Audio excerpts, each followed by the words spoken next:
사연을 통해 각박한 세상 속 따뜻한 하루가 되시길 바라는 감동 시작입니다. 구독과 좋아요는 영상 제작에 큰 힘이 됩니다. 영상 수익은 불우이웃에 기부되니 끝까지 시청 부탁드립니다. 체코의 한 병원 응급실 괜찮으세요? 환자분 이렇게 생리통이 심한 경우는 처음이네요. 약을 처방해 드릴 테니까 통증이 심해지면 반드시 드셔야 합니다. 어렸을 때부터 심한 생리통 때문에 나약한 신체가 콤플렉스까지 되어버렸다는 여성이 있었습니다. 그녀는 남자친구를 만나기 위해 한국 여행을 왔다고 합니다.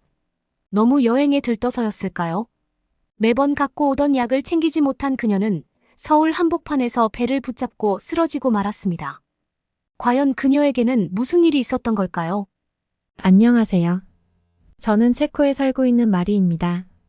제가 이렇게 글을 적게 된 이유는 다름이 아니라 몇 년 전 한국에서 있었던 소중한 일화를 공유하기 위해서입니다. 당시 저는 한국인 남자친구 때문에 여러 번 한국에 갔었습니다. 그런데 갑작스러운 아랫배 통증으로 인해 머물던 호텔로 돌아갈 정신이 없었죠. 혼자서는 도저히 돌아갈 상황이 아니었는데 당시 말도 통하지 않지만 저를 도와준 여러 한국인들이 있었어요. 오늘은 그 일화에 대해 글을 적어볼까 합니다. 그런데 많은 분들께서 제가 어쩌다 한국인 남자친구와 연애를 시작하게 되었는지 궁금해하실 것 같아요. 제 지인도 마찬가지였거든요. 왜냐하면 제가 반한 감정을 가지고 있었던 사람이었기 때문입니다. 그래서 제가 한국인과 연애를 시작했다고 밝혔을 때 모두 놀랐었죠.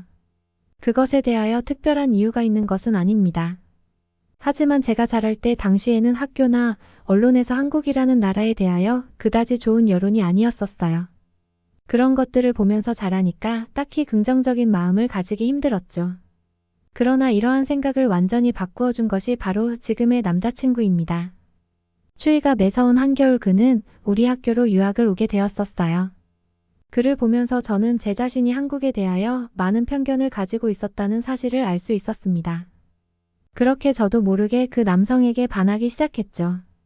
그와의 연애는 대학교 3학년 때부터 시작하게 되었는데 그는 제가 지금까지 연애를 해왔던 남자들과는 다른 사람이었어요. 그때 전 체코 남자와 한국 남자는 연애 방법이 완전히 다르다는 사실을 알게 되었죠. 우선 체코에서는 전혀 당연하지 않은 배려가 한국에서는 거의 당연하게 여겨지는 경우가 많더라고요. 예를 들어 가방을 들어주거나 문을 열어주고 밥 먹을 때 챙겨주기 같은 것들 말이에요.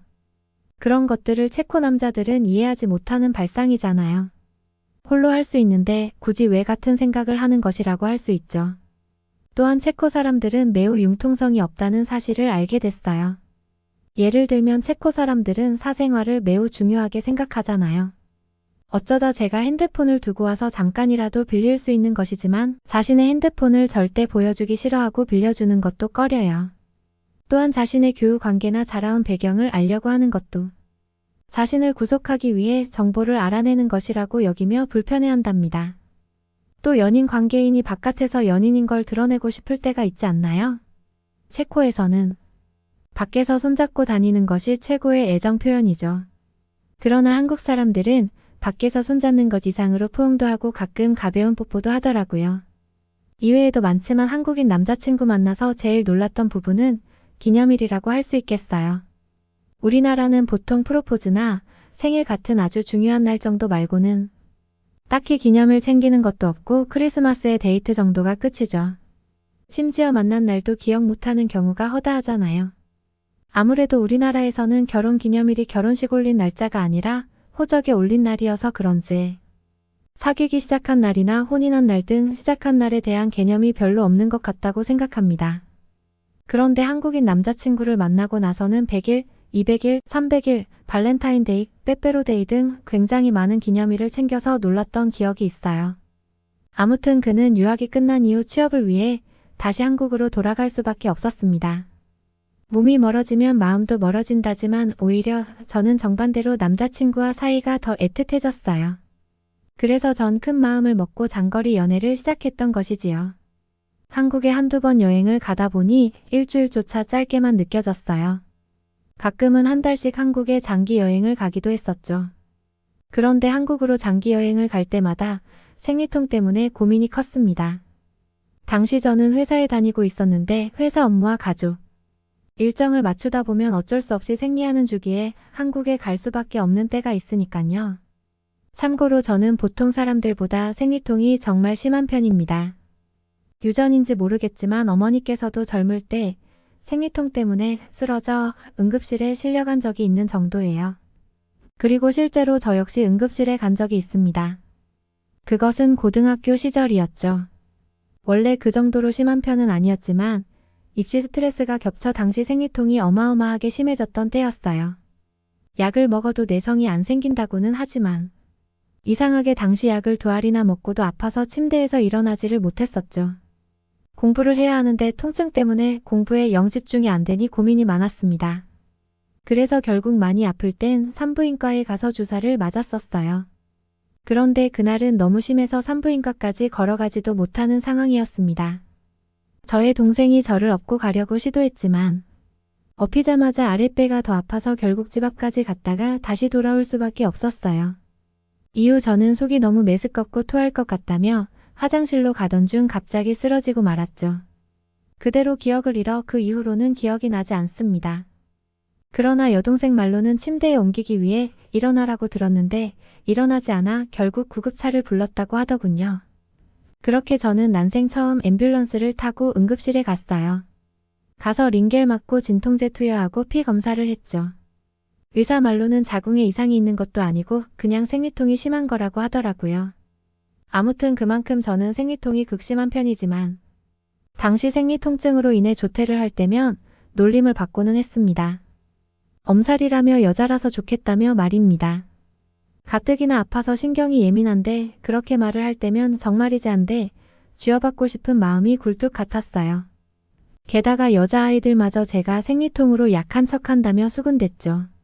남자아이들에게 연약해 보이고 보호받으려고 저러는 것이라며 저를 못살게 굴었던 적도 있었습니다. 도대체 누가 남자아이에게 보호받기 위해 생리통이 있는 척을 하나요? 이해할 수가 없었습니다. 남자 동급생들도 마찬가지입니다. 조금 아픈 게 아니라 의자에 앉아있지 못할 정도로 아파서 조퇴하는 건데 왜 이렇게 못살게 구는 건지 싶었어요. 그렇지만 매번 그렇게 놀림을 받다 보니 저도 어느샌가 생리통이 심한 자신이 미워지기 시작했습니다. 나약한 스스로가 너무 안심하고 싫었던 거라고 할 수 있죠. 그래서 학교에서 생리통이 심하지 않은 척 행동하고 다녔습니다. 짓궂은 남자아이들이 놀리는 게 싫었거든요. 남자아이들은 갑자기 그렇게 변할 수가 있냐며 믿지 않는 눈치였지만 전에서 자신은 이제 완전히 다른 사람이 되었다며 숨기고 살아왔습니다. 말하자면 생리통이 일종의 콤플렉스가 되어버리고 만 것이라고 할 수 있겠네요. 아픈 날에는 아예 학교에 가지 않았고 칼로 찌르는 듯한 고통에도 그저 졸려서 자는 것이라고 핑계를 대고 책상에 누워서 아무렇지 않은 척 했습니다. 하지만 다정한 한국인 남자친구를 만나고 나서 그것은 부끄럽고 숨겨야 하는 것이 아니라는 사실을 알게 되었어요. 한국 여행을 하면서 왜 남자친구가 그렇게 잘 챙겨주는지 알게 되었죠. 한국에서는 보통 여자친구가 통증으로 아파하면 단 것이나 꽃 등 챙겨주는 게 문화라는 사실을 알게 되었거든요. 저는 처음에 이것이 창피하고 숨겨야 하는 것이라고 생각했었는데 한국인 남자친구를 만나면서 숨길 필요가 없다는 사실을 깨달았습니다. 남자친구처럼 이렇게 소중하게 챙겨주는 사람을 처음 봤어요. 지금까지 체코에서 사귀었던 남자친구들은 대부분 그렇게까지 한 아플 것 같은데 엄살부리네 하고 생각했기 때문입니다. 또한 대중교통에도 간편 자판기에 생리대가 있는 등 길거리에서 아무렇지 않게 볼 수 있었어요. 어디서든지 생리대를 구할 수 있는 것도 모자라 다양한 종류가 있어서 좋았죠. 그러다가 한국 여행 도중 있었던 일입니다. 저는 어쩔 수 없이 주기랑 겹치는 날짜에 한국에 가게 되었어요. 걱정되었지만 약이나 백도 넉넉하게 챙겼기 때문에 괜찮다고 생각했었죠. 당시 남자친구가 갑작스럽게 외근을 하게 되는 바람에 홀로 밖에서 저녁을 먹고 있던 중이었습니다. 갑자기 아랫배가 살살 아파오는 느낌이 들었고 이 기분 나쁜 느낌은 딱 그 통증이라는 생각이 들었죠. 약은 원래 아프기 전에 먹어야 효과가 있지만 생각한 날짜보다 빨리 아픈 바람에 약을 먹지 못했던 상황이었어요. 아직 심각한 수준이 아니었기 때문에 그나마 다행이라고 생각했었습니다. 하지만 시간이 흐를수록 통증이 심해졌고 더 심해지기 전에 약을 먹어야겠다는 생각에 가방을 뒤졌어요. 그러나 원망스럽게도 가방에 약이 없었고 호텔에 약을 두고 왔다는 사실이 떠올랐죠. 저는 후들거리는 다리를 이끌고 겨우 밖으로 나왔지만 약국이 굉장히 멀었고 차마 그곳까지 걸어갈 힘이 없었습니다. 결국 배가 너무 아파서 가게의 골목에서 주저앉고 말았어요. 전 일하고 있는 남자친구에게 민폐 끼치기 싫은 마음 때문에 그에게 연락할 수도 없었습니다. 그저 이대로 있다가 조금 진정되면 가야겠다고 생각했죠. 그런데 그 순간이었습니다. 어떤 흰색머리의 여자가 다가와 무슨 일이 있냐고 묻는 게 아니겠어요? 저는 한국말을 잘 못하지만 자신이 체코인이라는 것을 알려주는 문장은 알고 있었습니다. 제가 체코인이라고 하자 그 여자는 당황하면서 번역기를 통해 제게 어디 아프냐고 말을 걸어주었습니다. 그러나 저는 차마 핸드폰 타자를 칠 힘이 없어서 배를 가리켰어요. 그러자 여성은 눈치챘다는 듯이 행동하기 시작했죠. 편의점에서 따뜻한 꿀물도 사주고 호텔로 돌아갈 수 있도록 택시도 불러주었습니다. 마지막까지 여성은 택시기사님께 제가 아픈 상태이니 잘 부탁드린다고 하며 떠났죠. 저는 그녀에게 매우 큰 감사함을 느끼고 있었습니다. 나중에 보답을 꼭 해주고 싶었어요. 그러나 당시 너무 정신이 없고 그럴 겨를이 없어서 그녀를 그 상태로 보낼 수밖에 없었습니다. 그것은 제 큰 실수였다고 생각해요. 다시 그녀를 찾을 수만 있다면 꼭 맛있는 식사를 대접하고 싶네요. 저는 그때 짐도 갖고 있는 상태여서 이 짐을 어떻게 옮기지 않는 생각이었는데 다행히 택시기사님께서 호텔 엘리베이터 앞까지 짐을 옮겨주셨습니다. 그리고는 호텔 직원들에게 도움도 요청해주기까지 했죠. 그렇게 저는 무사히 호텔로 돌아올 수 있었습니다. 그때 정말 거리에서 쓰러지는 게 아닌가 생각했었는데 다행히 여러 친절한 한국인들의 도움으로 무사히 호텔로 돌아올 수 있었습니다. 이 무더위 속 다들 잘 지내고 계실까요?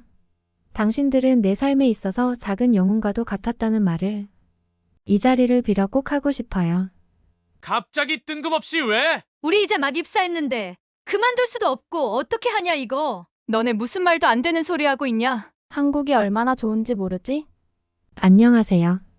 저는 대만에서 반도체 회사에 다니고 있는 왕우루라고 합니다. 오랜 기간 저는 반도체 회사로 취업하는 것을 꿈꿔왔으며 그 꿈을 이룬 지 얼마 되지 않았을 때입니다.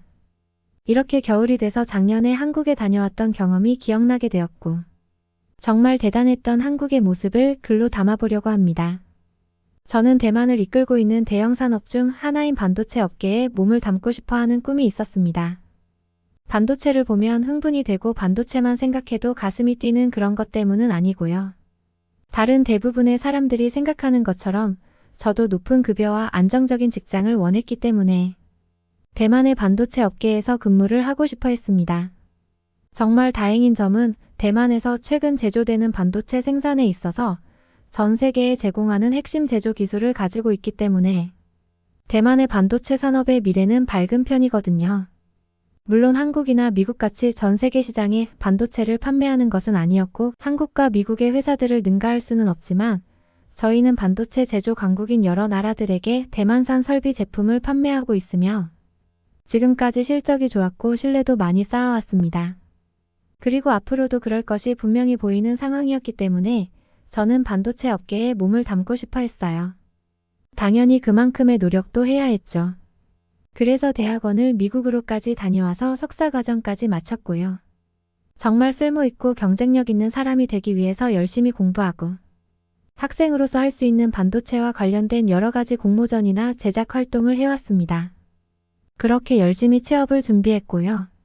결국에 노력의 결실을 맺어 좋은 소식을 받아볼 수 있었고 저희 가족은 제가 합격 통지를 받은 날에 큰 기념 파티를 열기도 했어요. 그렇게 기대감에 부푼 채 첫 출근을 했습니다. 먼저 교육과정을 거쳐야 했지만 조금은 알쏭달쏭한 분위기가 풍겼다고 해야 하나요? 누군가는 들떠있는 모습이었고 누군가는 표정이 좋지 않은 그런 대비되는 분위기가 동시에 공존했기 때문이에요. 그 이유를 알게 되는 데는 오래 걸리지 않았습니다.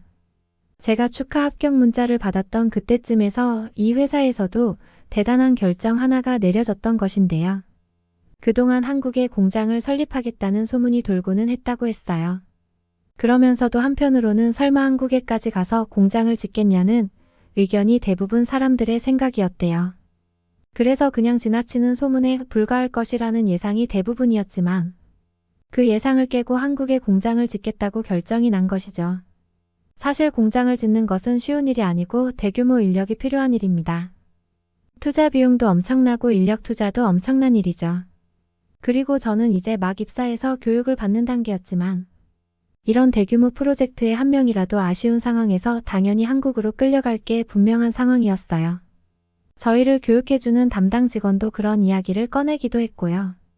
저는 미국에서 유학 생활을 하기도 했고 다른 나라에 간 뒤 그곳에서 지내는 것에 부담을 느끼는 편은 아니었지만 그래도 한국이라는 나라는 매우 먼 곳이기 때문에 쉽지는 않겠다는 생각을 가지고 있었죠. 그리고 저를 포함한 몇몇 신입사원들에게는 프로젝트에 참여할지 말지를 선택할 수 있는 선택지가 주어지기는 했는데요. 이번 대형 프로젝트에서 신입 직원이 빠진다는 것은 말이 안 되는 것이기 때문에 당연히 한국에 간다고 선택했습니다. 지금 참여하지 않는다면 제가 앞으로 이 회사에서 생활을 잘할 수 있었을까요? 답은 정해져 있잖아요. 때문에 제 동기들은 한국으로 장기간 출장 가는 것을 가겠다고 하는 눈치였습니다. 입사한 지 얼마 되지 않아서 바로 타국 출장이라니 분명히 싫었던 사람도 있었을 거예요. 하지만 자이든 타이든 한국으로 가는 사람들은 굉장히 많았습니다. 오죽하면 전세 비행기를 빌려서 한국으로 향했죠. 멀리 경유하지 않고 한국으로 한 번에 갈 수 있는 전세 비행기 말이에요. 아주 많은 인력들이 비행기에 탑승했고 그렇게 저희 비행기는 한 번에 한국으로 향했습니다. 그리고 비행기 안에서 저희들은 한국에서 묵게 될 숙소에 대해서 배정을 받기 시작했는데요. 여기서 눈에 띄게 갈리는 모습을 봤습니다. 노예 제도는 진작에 없어졌고 계급제 역시도 아주 오래전에 없어진 것이고 그렇게 믿고 왔지만 제가 취업한 이 회사에서 그걸 느낄 수 있었는데요. 요즘 시대에도 계급이라는 게 사실은 존재하는 것이구나 느끼게 되었습니다. 저희는 한국에 대규모 인력을 꾸려서 장기간 파견을 가기 때문에 당연히 장기간 머무를 숙소가 필요한데 모두가 호텔에서 머물 수는 없다고 하더군요. 공장 부지가 서울과 멀리 떨어진 곳이고 수많은 인원들을 호텔에 배정할 수 없다며 약 20%의 인력은 호텔에, 나머지 80%의 인력은 한국의 아파트라는 곳에 머물러야 한다고 했어요. 그러면서 한국의 아파트는 방 3개에 화장실이 2개인 경우가 대부분이라서 다소 불편하겠지만 직원들의 이해를 바란다는 말과 함께 방 배정이 시작되었습니다. 비행기 안에서 낭비되는 시간을 버리느니 이런 식으로 생산적인 일을 한다고 하니 시간도 잘 가고 즐거울 분위기가 펼쳐질 것이라고 생각했지만 여기는 고등학교 수학여행을 가는 비행기가 아니죠. 회사라는 큰 조직이 탑승해 있는 비행기였습니다. 누구나 탐내하는 호텔 자리는 높은 직급의 직원들부터 서서히 채워져 나가기 시작했습니다. 앞자리 비즈니스석에 탑승해 있는 팀장급 이상의 직원들에게 먼저 선택권이 주어진 것이죠. 그리고 뒤편에 있는 평사원들과 특히 신입사원 동기들인 저희들은 호텔이냐, 아파트냐 고민할 필요도 없이 그냥 무조건 아파트였습니다. 애초에 호텔을 고르겠다고 생각했던 게 그러면서 나에게 기회가 오지 않을까 생각했던 것이 큰 착오 아니었을까요? 그렇게 대부분의 직원들은 한국의 아파트에서 몇 개월간 생활할 예정이었습니다. 한국의 큰 회사에서 기숙사로 사용하고 있는 아파트들을 대규모로 빌려주기도 했고 이해관계가 얽혀있는 한국의 많은 회사들에서 좋은 숙소를 제공해주기 위해 노력해 주었다며 한국에 계신 그분들께 박수를 쳐주기도 했어요. 이미 제 동기들은 표정이 좋지 않았습니다. 세상에 아파트라니, 그것도 대만보다 훨씬 못 사는 한국이라는 나라에서 아파트라니, 딱 그렇게 말하는 듯한 표정이었습니다. 사실 아파트라는 게 단독주택에 살지 못해서 어쩔 수 없이 거주해야 하는 그런 분위기가 나는 곳이잖아요. 하지만 그곳에 몇 년간 살 것도 아니고 겨우 몇 달 살 예정인데 너무 슬퍼하지 말자며 저희는 서로 위로를 해주기도 했어요. 그렇게 한국에 도착했고 저희는 공항에 준비된 버스를 타고 2시간 넘게 한국의 도로를 달렸습니다. 교통량이 많아서 버스가 신나게 달릴 수는 없었지만 그래도 2시간이라는 시간면 대만 수도 암스테르담에서 가장 먼 구석 도시까지 갈 수 있는 거리이기는 해서 많은 사람들이 이렇게나 오래 버스를 타본 경험이 없을 거예요. 하지만 한국의 국토 면적이 대만보다 2배 더 크다고 하더군요. 2시간이나 달렸는데 한국 국토의 절반도 가로지르지 못했다는 사실에 놀라기도 했습니다. 유럽의 다른 나라로의 여행을 즐겨하는 대만 사람이 아니라면 이 정도 거리는 장거리라고 생각하는 편이니까요. 그리고 저희들은 각자 배정된 숙소에 들어가게 되었습니다. 하지만 제가 생각했던 것과 달리 한국의 아파트는 유럽의 아파트와는 차원이 다른 존재 같았어요. 일단 모두가 통일된 건물처럼 똑같이 생긴 거대한 건축물이 서로 멀리 떨어져서 웅장하게 서 있었는데요. 이런 모습 또한 대만이나 유럽에서 볼 수 없는 광경이기 때문에 참 신기하게 느껴졌습니다. 게다가 허술한 중앙 현관이 아니라 비밀번호를 치면 자동으로 열리는 거대한 유리문이 너무나 신기했고요.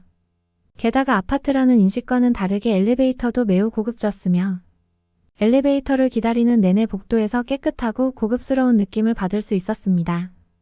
완공된 지 몇 년 지나지 않은 아파트라고 했는데 아직 새 건물의 느낌도 났고 무엇보다도 그냥 굉장히 고급스러웠어요. 요즘 한국에서 인기 있는 타워형 아파트라고 해서 세대 간 분리도 철저했고 말만 아파트지 완전히 내 전용집 같았어요. 그리고 저희의 실망감은 서서히 기대감으로 바뀌기 시작했습니다. 저는 동기 3명과 같은 방을 쓰게 되었는데요. 3명이서 껴안고 자야 하나 굉장히 우려를 했지만 저희에게 닥친 현실은 그렇지 않았죠. 철문으로 된 매우 튼튼한 현관을 열면 넓은 거실이 보였으며 방은 3개로 이루어져 있었습니다. 3개의 방 중 1개의 방에는 화장실이 딸려 있어서 가장 좋은 방이었고 방 사이즈도 가장 넓었습니다. 다만 나머지 2개의 방은 화장실이 딸려 있지 않고 거실과 붙어 있는 공용 화장실을 이용해야 했습니다. 게다가 방도 더 작았어요. 물론 아늑한 느낌의 분위기를 풍기기는 했지만 저희 셋은 가장 넓은 방을 누가 차지할 것인지 결정해야 했고 정당한 방식을 택했습니다. 2개의 긴 종이와 짧은 종이 하나를 만들고 한 명이 3장의 종이를 한 손에 쥐고 있었죠. 한 명씩 그 종이를 뽑았고 짧은 종이가 넓은 방을 가져가는 방식이었습니다. 안타깝게도 저는 작은 방을 써야 했습니다.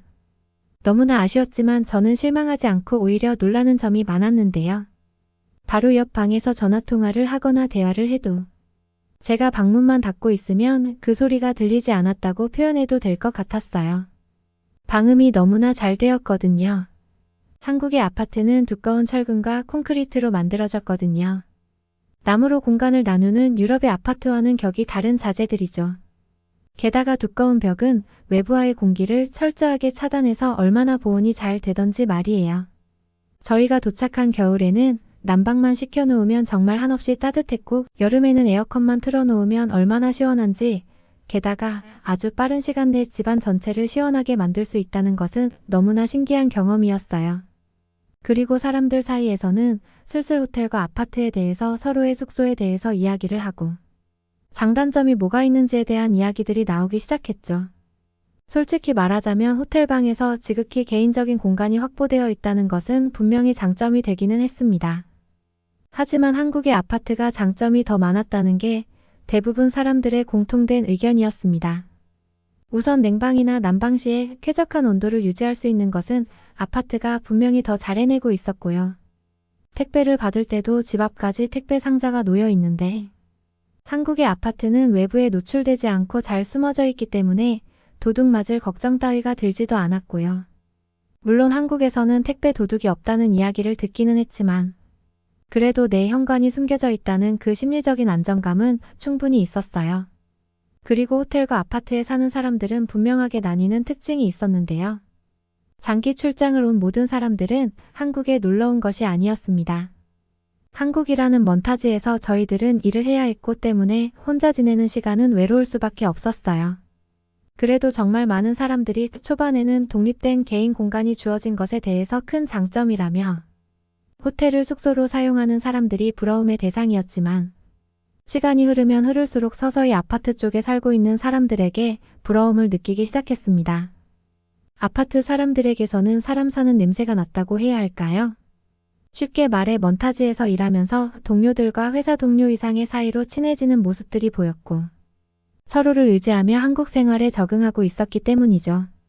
심지어 한국에서 맞이하는 휴일에 아파트에 사는 사람들은 몇 명씩 그룹을 이루어서 서울로 놀러 간다던가 멀리 가는 사람들은 한국의 워터파크에 간다던가 그리고 한국에서 연애를 시작한 사람들은 놀이공원에 놀러 간다 하던가 하는 모습들이 보이기 시작했고요. 이렇게 주말에 외롭게 혼자 보내는 게 아니라 마음 맞는 동료들끼리 서울 시내를 돌아다니거나 관광지를 다닐 때마다 저희는 일하러 왔다는 사실을 잠시 잊고 여행을 다니는 기분을 느끼면서 다녔습니다. 그러나 호텔 사람들은 처음부터 쭉 혼자 생활하는 고독한 모습이 보였습니다. 호텔의 좋은 서비스는 분명히 편리했지만 결국 사람이라는 동물은 교류와 소통을 하면서 지내야 하는 동물이잖아요. 그들은 점점 외로워졌고 결국 아파트 사람들과 숙소를 바꾸자고 나서는 사람들도 생기기 시작했습니다.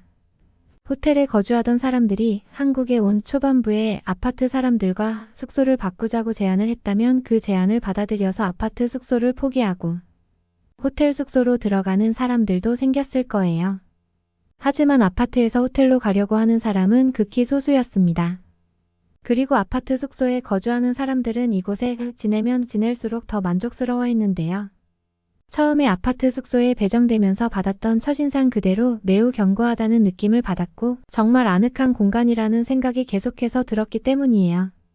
심지어 걸어 다닐 때 바닥에 나무들이 서로 짓눌리면서 찌그덕거리는 유럽의 공동주택과 달리 이 아파트는 유럽에서 잘 지어놓은 튼튼한 집처럼 믿음직한 느낌을 주었습니다. 사람들은 유럽의 아파트도 이렇게 견고하고 튼튼하게 짓는다면 사람들의 인식이 조금 바뀌지 않을까라는 이야기도 종종 하고는 했어요.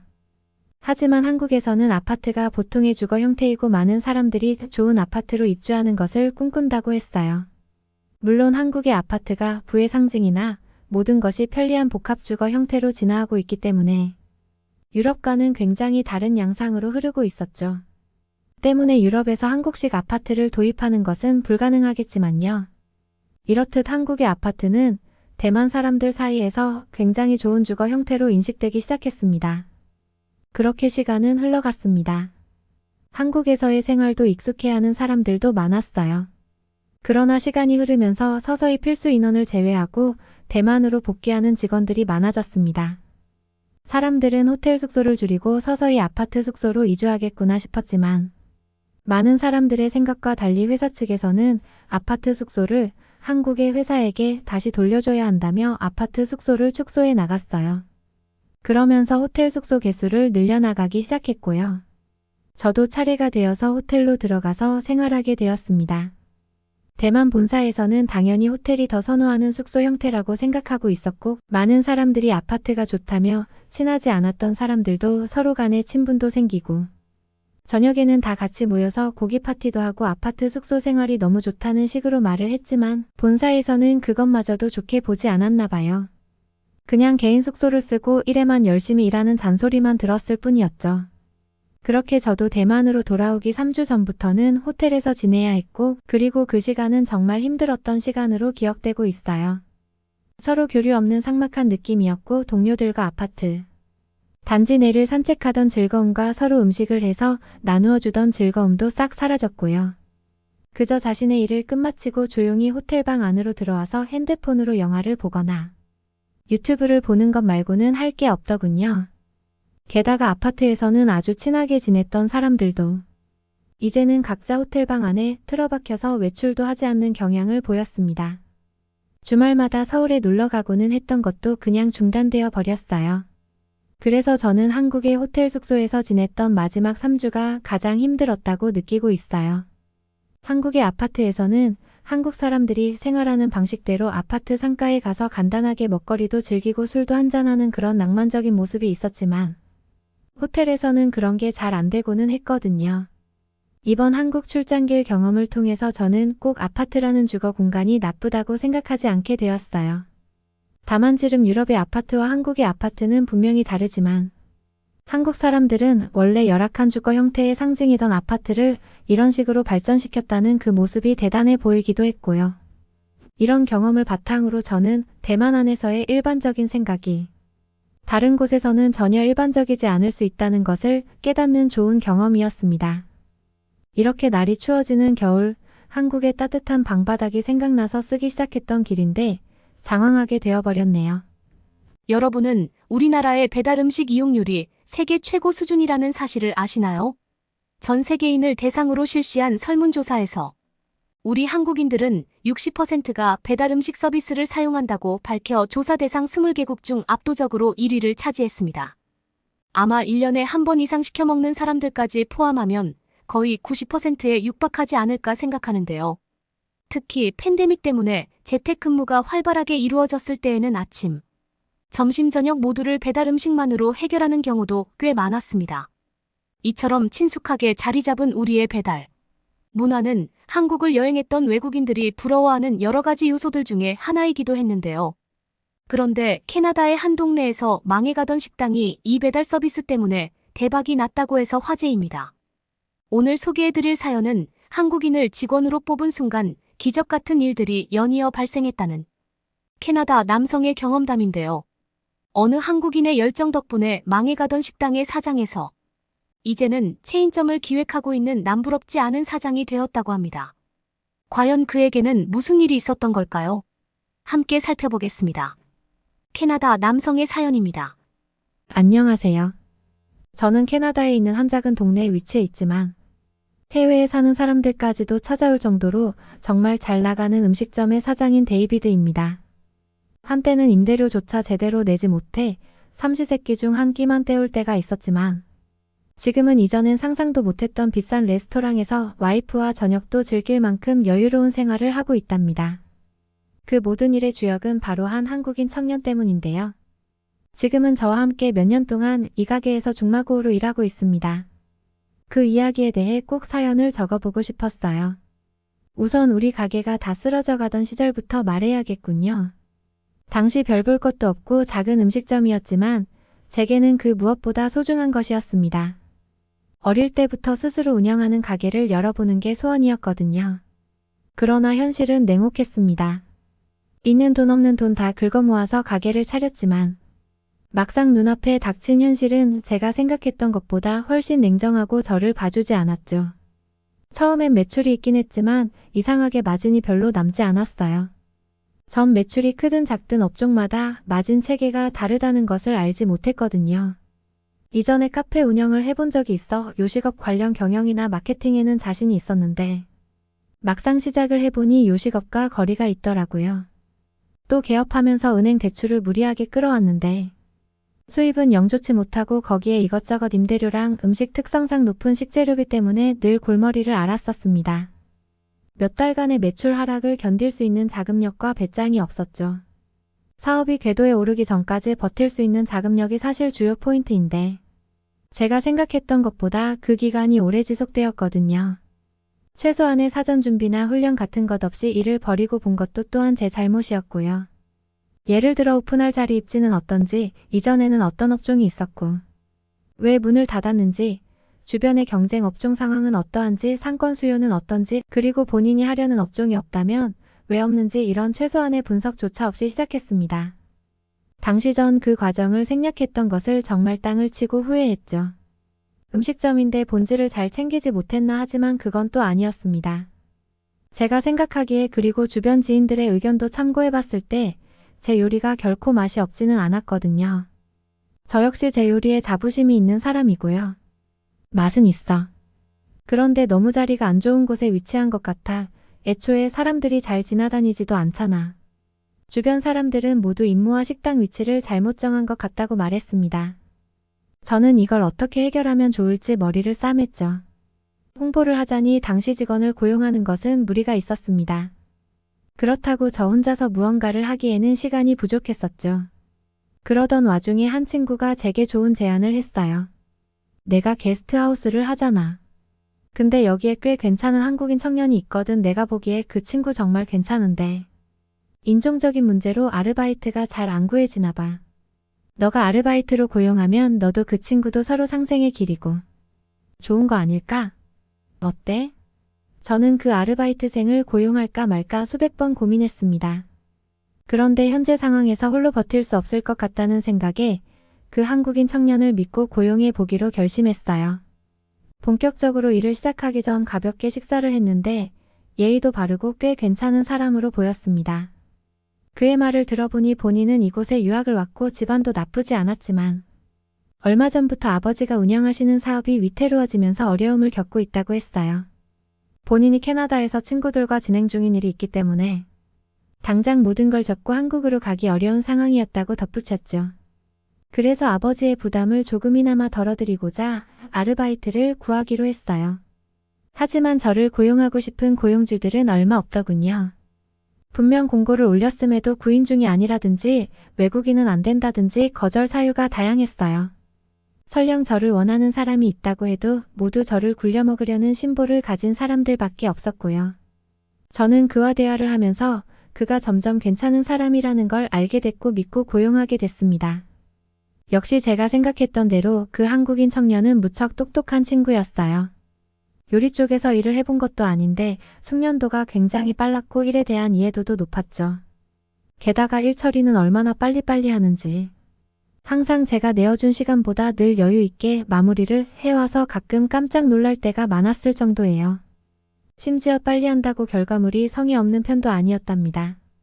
물론 그 역시 사람인지라 가끔 실수할 때도 있었지만 100만큼 잘하고 1만큼의 실수를 했기 때문에 나머지 결과들로 감수할 수 있는 부분들이었어요. 게다가 그는 오히려 작은 실수임에도 늘 잘못을 뉘우치겠다며 진지하게 반성하는 태도를 보여주었습니다. 저는 감탄했죠. 그것이 그의 참된 인간성을 보여주는 것이라고 생각했어요. 그는 사소한 것도 그냥 넘어가지 않고 늘 본인이 할 수 있는 최선을 다하는 사람이었거든요. 하루는 그에게 물었습니다. 요식업계는 무척 힘들어서 견디기 어려웠을 텐데 꽤 잘 버티는구나. 도대체 이전에 무슨 일을 했던 거니? 글쎄요. 한국인은 근성이 좋거든요. 그는 별 번지르르란 말 없이 그저 이 말을 하고는 웃어 보였어요. 솔직히 저도 처음에는 외국인을 고용하기에 꺼려지는 부분들이 있었습니다. 아무래도 망해가는 사업인데 괜히 불난 집에 기름을 붓는 격이 될까봐 고민을 많이 했죠. 그런데 막상 고용하고 보니 일하는 것에 있어서 국적은 상관이 없다는 것을 느꼈습니다. 아니면 그가 정말 한국인이라 일을 잘하는 것인지도 몰라요. 그 덕분에 한국인에 대한 이미지가 무척 좋아졌거든요. 오히려 다른 한국인들도 고용하고 싶어졌기도 했죠. 그리고 그와 의사소통이 잘 돼서 소통에 대한 문제가 생길 일도 없었고요. 저는 아르바이트생을 고용하고 어떤 식으로 홍보할까 고민하던 중 포스터를 제작해 동네에 붙이고 다니라는 말을 했습니다. 그런데 갑자기 그 친구가 제게 배달 서비스를 시작하는 건 어떻겠냐고 제안하더군요. 배달 서비스 솔직히 좀 뜬금없다고 생각하긴 했습니다. 굳이 음식을 배달을 해서 먹으려는 사람이 있을까? 저는 조금 의문이 들었거든요. 그런데 청년이 이렇게 말하더라고요. 배달하는 것을 잘 모른다면 그럴 수도 있겠지만 일단 한두 번 시켜 먹어보면 분명히 배달이 편하다는 것을 느끼는 사람들이 생겨날 거예요. 그에 대한 신뢰가 이미 높기도 했고 당시 무언가를 시도해야만 하는 상황에 있었으니 저는 도박이라 생각하고 의심. 반 믿은 반으로 배달 서비스를 시작했습니다. 그런데 놀랍게도 배달 주문이 하나둘 들어오기 시작했어요. 전혀 반응이 없을 줄 알았는데 말입니다. 전에는 홀로 운영하는 가게인지라 어림도 없었는데 이제는 한국인 친구가 자전거와 오토바이로 동네와 근교까지 배달을 진행해 주면서 더 많은 사람들에게 판매를 할 수 있게 되었어요. 저는 그가 너무 힘들지는 않을까 걱정했지만 그는 오히려 가게에만 따분하게 있는 것보다 장사가 잘 돼서 바쁘게 움직이는 게 더 좋다고 얘기하면서 저를 배려해주는 모습이었습니다. 그는 정말 좋은 사람이었어요. 그가 가게에만 있을 땐 그래도 몸이 피곤하지 않았는데 배달을 시작하면서 주문이 하나둘 들어오기 시작하니 몸이 바빠지게 되니까 그가 걱정이 되더라고요. 그래도 그는 항상 웃으며 괜찮다고 했습니다. 그 친구는 그렇게 바쁘면서도 늘 제게 끊임없이 도움을 주었어요. 가끔 음식 맛을 보곤 수정해야 할 부분도 알려주었죠. 신기하게도 그는 요리 쪽에 관한 지식이 아무것도 없는 사람이었지만 희한하게 그가 알려주는 대로 하니 맛이 확 살아나더라고요. 도대체 어떻게 이렇게 잘 아는 거야? 요식업종에 경력이 없는 사람 맞는 거지? 그럼요. 제가 요리를 잘하지는 못하지만 어머니가 요리를 아주 잘하셨거든요. 제가 아는 요리 레시피는 거의 어머니께 배운 거예요. 정말 신기했어요. 또한 그의 배달 실력이 얼마나 뛰어났는지 한 번도 배달 때문에 문제가 되었던 적이 없었어요. 오히려 식당에서 먹는 것처럼 따뜻하게 배달해줘서 고맙다는 후기들이 많았죠. 특히 제일 신기했던 것은 그가 이 일을 시작하기 전까지 한 번도 오토바이를 타본 적이 없다는 점이었습니다. 처음에는 자전거를 타고 배달을 하려고 마음먹었는데 먼 곳에서 주문이 들어오다 보니 자동차를 타고 가야만 하는 상황이 여러 번 나왔었어요. 그러자 그는 오토바이로 배달하는 것이 좋겠다고 이야기했고 제가 오토바이를 한 대 구해오자 하루 만에 완전히 습득했던 것 같았죠. 대체 무슨 비결이 있는 거야? 한 번도 일을 안 해봤다고 하더니 마치 전문가를 보고 있는 것 같아 제가 이렇게 그를 칭찬할 때면 그는 항상 웃으며 이렇게 말했습니다. 사장님은 한국에 방문하시면 아마 깜짝 놀라시겠네요. 저는 그저 제가 어렸을 때부터 경험했던 몇 가지를 시도해보는 것뿐이고 조금은 어설프지만 다행히 이곳 사람들이 좋게 생각해주는 것 같아요. 그런 상황에서 그 청년은 제게 한 가지 더 제안했습니다. 아예 본인이 남는 시간에 혹은 시내에 나가게 됐을 때 짧게 시간을 내서 오가는 행인들에게 가게를 홍보하는 전단지를 나누어주고 허락만 해준다면 커뮤니티에 글을 올려 홍보하겠다는 말이었어요. 저는 너무나 고마웠습니다. 솔직히 배달 서비스를 시작해도 마진이 남기는 했지만 그렇다고 가게가 완전히 성공했다는 수준은 아니었기 때문에 늘 어딘가 부족해 보인다는 생각이 들기는 했거든요. 청년이 직접 고생하면서 전단지를 나누어주고 인터넷에 글까지 올려주면서 가게를 찾는 손님들이 확실히 많아지기 시작했습니다.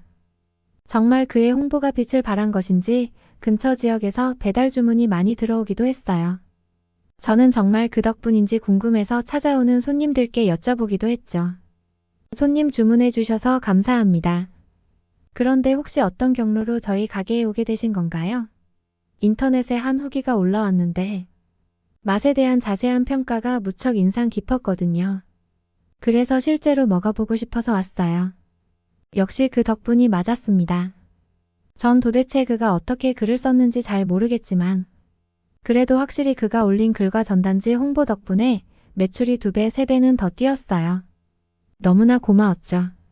여기까지가 바로 우리 가게가 다시 일어설 수 있었던 과정입니다. 망해가던 식당에 들어온 한 한국인 청년 덕분에 제 가게는 완전히 기사회생하게 된 것이죠. 그는 요리 방법도 도움을 주었고 부탁하지 않은 배달 서비스에 커뮤니티 홍보까지 해주었으며 거리에서 직접 전단지까지 뿌리기도 했어요. 그 덕분에 망해가던 가게가 다시 살아나는 건 물론이고 그전보다 10배에 가까운 매출을 내고 있죠.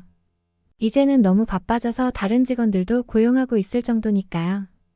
그리고 저는 고민 끝에 그에게 정직원으로 함께 일할 것을 제안했습니다.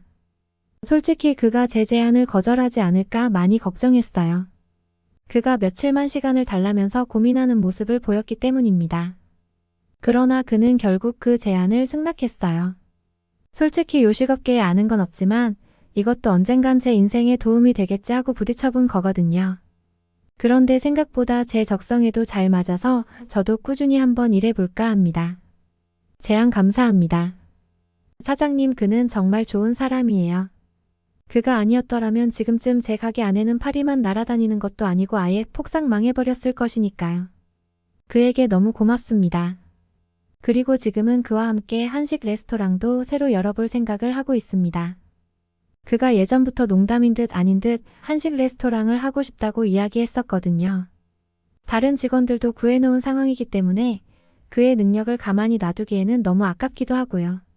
지금까지 그의 성공을 보면 아마 무엇을 하더라도 성공하지 않을까 생각합니다. 새 식당을 오픈하면 아마 그때는 직원이 아니라 이제 진정으로 동업자가 되어 있겠네요. 여러분은 어떻게 보셨나요? 응원과 격려의 한마디씩을 댓글로 남겨주시기 바랍니다.